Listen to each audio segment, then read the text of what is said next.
Last season, for the first time in his professional football starting quarterback career, Patrick Mahomes failed to hit the 4,000 passing yard mark, which might not sound all that crazy, a quarterback not hitting 4,000 yards, but Patrick Mahomes had twice gone over 5,000 passing yards, so it marked a precipitous fall in his production, and the Chiefs suffered for it.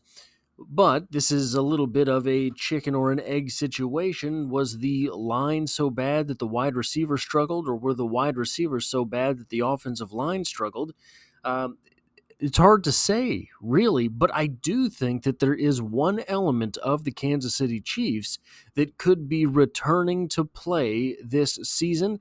That is Brashard Smith in playing as the ghost of Jerick McKinnon in the Kansas City Chiefs offense. And this was a blurb from PFF that really started to make me think about what was going on with Brashard Smith and why the Chiefs ended up trading up in that seventh and final round to make sure that they were able to get Brashard Smith.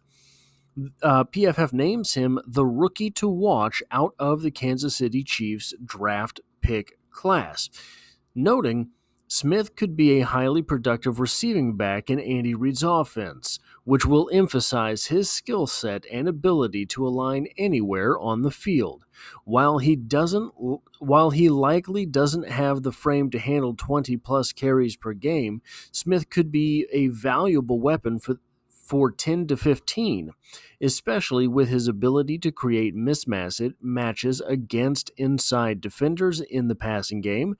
His 90.8 PFF receiving grade charted as the highest by any back in the nation, with a minimum of 15 targets.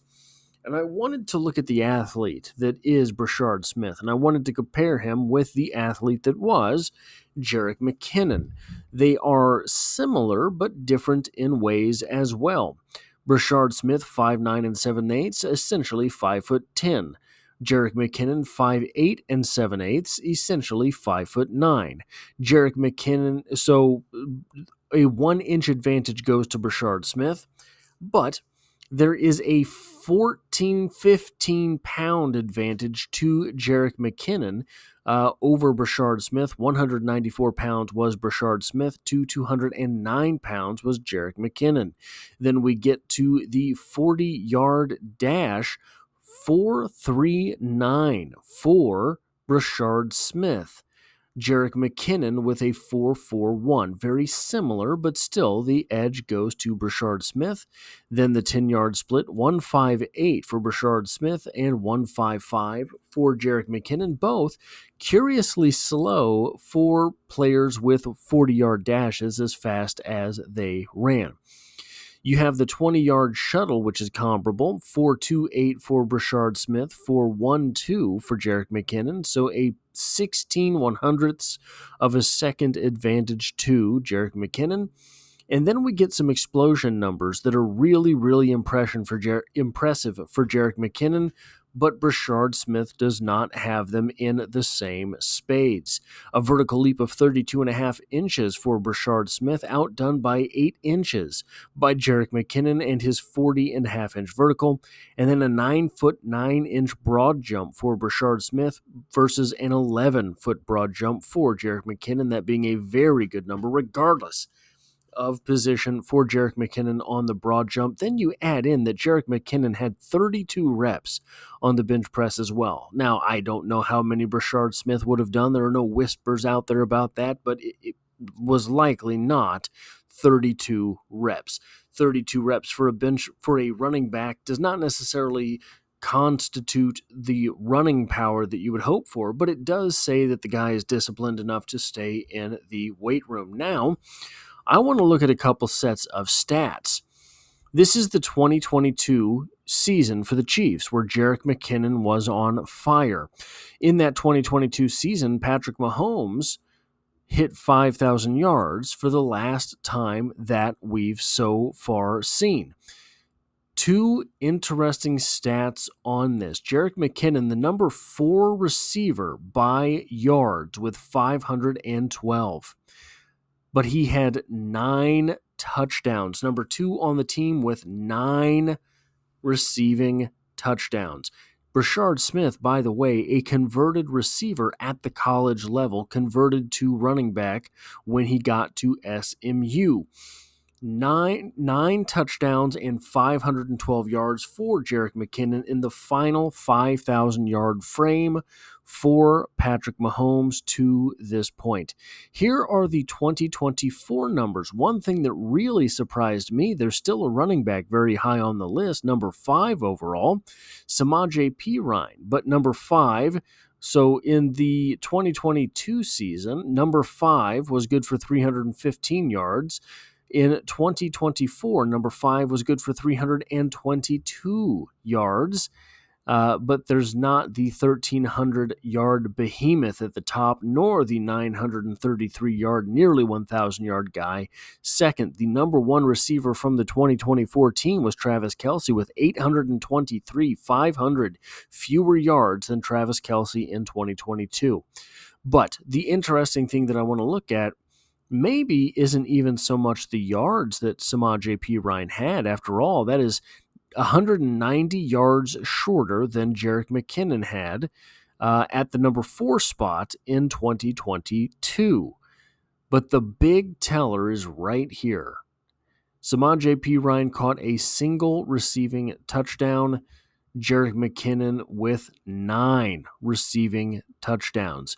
Just one of those very big things that Jerick McKinnon was able to do. It was find the end zone. It was really, if you go back and watch, it was be able to find a soft spot in the end zone and be on the receiving end of one of those touchdowns. So I think that a large proponent of what it is that Brashard Smith is going to be able to bring back to these Kansas City Chiefs is someone leaking out of the backfield and providing run after the catch ability. It's going to bring safeties and linebackers down into the box when they would otherwise be 15 yards deep. Keeping over the top of Xavier Worthy, making sure there are no downfield passing lanes, etc. Now, I wanted to give a little bit of someone else's opinion here. In an article titled Late Day 3 NFL Pick Could Help the Chiefs Get to 4th Super Bowl in a Row, subtitled Could the Kansas City Chiefs Really Make Their 4th Super Bowl in a Row? I'm not sure why you want a title and a subtitle so close to one another, but it's not my article. From NFL Spin Zone by Marcus Mosher, we get the following. The Kansas City Chiefs have reached the Super Bowl in 3 straight seasons. That never gets old. It never gets old hearing that. And they've managed to play in the AFC Championship game 7 consecutive seasons. That never gets old either. But their grip on the rest of the AFC has loosened some over the past 12 months. Kansas City had a gaudy record in 2024, but they were nowhere near as good as their record indicated, and that was shown in their blowout loss to the Eagles in the Super Bowl. Real quick, I think it does need to be pointed out the Kansas City Chiefs went 15-2 last year. It is very possible that they lose more games this year, but they are a better team overall. We have to keep that in mind. The Bills and Ravens continue to be top contenders, and both franchises managed to improve their rosters this offseason. So how do the Chiefs continue to remain on top in the AFC? By hitting on their late day 3 draft picks, and it sure feels like they've done it again. Subtitled, Brashard Smith may have been the steal of the 2025 NFL Draft. The Chiefs have made a concerted effort to get faster on offense, and that's why the selection of Brashard Smith makes so much sense. The Chiefs used the number 228 pick on Smith, and it's unclear why he fell. He was incredibly productive during the 2024 season at SMU, totaling over 1,600 yards and scoring 18 touchdowns while making the transition to running back.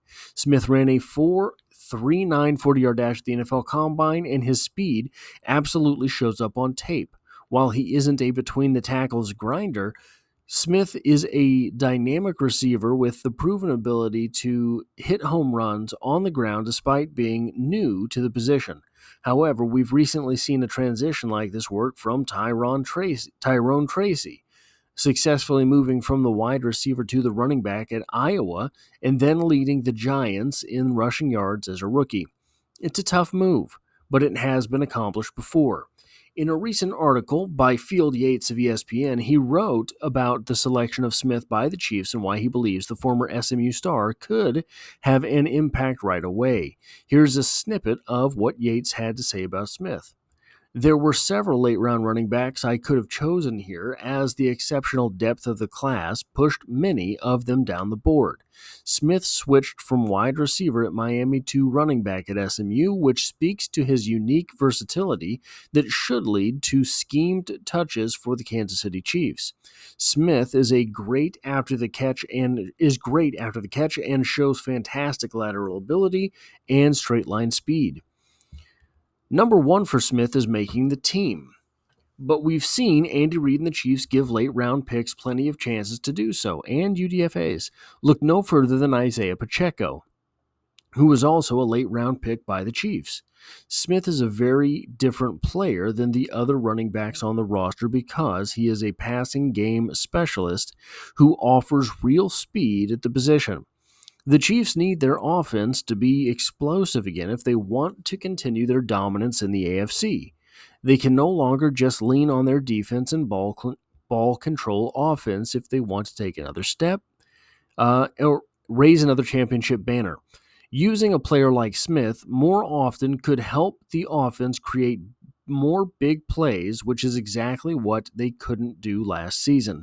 Don't be surprised if Smith ends up making the Week 1 roster for the Chiefs and has a bigger role than anyone expects during his rookie season. He is the type of player this offense has been missing over the past several seasons, and the Chiefs were able to steal him late on day 3 of the NFL draft. I do believe Brashard Smith could unlock a lot of potential for this Chiefs offense. Being a converted wide receiver means that he can catch on the run, means that he doesn't have to immediately decelerate when going for the catch, and that should help him against the safeties of the NFL, who are going to be looking for any little tell that they can get their hands on. Brashard Smith, with that 40-yard dash, he's not quite as athletic as was Jerick McKinnon, but he's close. And if he could have half the season that the 2022 Jerick McKinnon had, it could mean a load of difference for this offense. That is all I have for this video. If you like or appreciate what it is that I do here, hitting the like button really does help me out, as it tells YouTube to share this video with other Kansas City Chiefs fans. If you find yourself here by chance but not design, the Chiefs are the only thing I talk about on the channel, dropping multiple videos every single week, and I hope to have you back for the next one.